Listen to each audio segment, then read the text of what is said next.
Men will be men.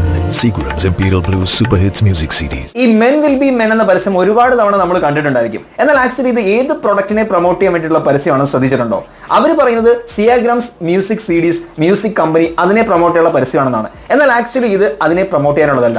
സിയാഗ്രാം എന്ന് പറയുന്നത് actually ഒരു ആൽക്കഹോൾ വിൽക്കുന്ന ബ്രാൻഡാണ്. അവരുടെ ആൽക്കഹോൾ കമ്പനിയുടെ ബ്രാൻഡിംഗ് ആണ് ഈ ഒരു പരസ്യത്തിലൂടെ അവർ ആക്ച്വലി ചെയ്യുന്നത്. ഇന്ത്യയിൽ ഈ ആൽക്കഹോൾ, ടുബാക്കോ ഇങ്ങനെയുള്ള കാര്യങ്ങളൊക്കെ പ്രൊമോട്ട് ചെയ്യുന്നതിന് ശക്തമായിട്ടുള്ള നിയമ പ്രശ്നങ്ങളുണ്ട്. ഒരിക്കലും നമുക്ക് അതൊന്നും പ്രൊമോട്ട് ചെയ്യാൻ പറ്റില്ല. അപ്പൊ അതിന് പകരം എങ്ങനെ ആ ബ്രാൻഡിനെ ആളുകളിലേക്ക് എത്തിക്കാം എന്നുള്ളതിന്റെ ഒരു ക്രിയേറ്റീവ് ഐഡിയ ആണിത്. സോ ഈ മ്യൂസിക് CD മ്യൂസിക് കമ്പനി എന്നൊക്കെ പറഞ്ഞിട്ട് വെറുതെ ഒരു കമ്പനീസ് ക്രിയേറ്റ് ചെയ്യും. അതിന്റെ എന്തെങ്കിലും ബിസിനസ് ചിലപ്പോൾ റൺ ചെയ്യുന്നുണ്ടായിരിക്കും. കമ്പനി അത് കാര്യമായിട്ട് ശ്രദ്ധിക്കുന്ന പോലും ഉണ്ടാവില്ല. പക്ഷെ അതിന്റെ പരസ്യമാണെന്ന വ്യാജേന, അല്ലെങ്കിൽ മിനറൽ വാട്ടറിന്റെ പരസ്യമാണെന്ന വ്യാജേന, ഇങ്ങനെ ആൽക്കഹോളിന്റെ പരസ്യങ്ങൾ പല ആൾക്കാരും ചെയ്യാറുണ്ട്. കിങ് ഫിഷറും ഇതുപോലെ ചെയ്തിട്ടുണ്ട്. ഇങ്ങനെ ചെയ്യുന്നതിനെ നമ്മൾ ഡിസെപ്റ്റീവ് അഡ്വർടൈസിംഗ് എന്നാണ് പറയുന്നത്. പ്രത്യക്ഷത്തിൽ കാണിക്കുന്നതൊന്ന്, എന്നാൽ ആക്ച്വലി ഉദ്ദേശിക്കുന്നത് മറ്റൊന്ന്.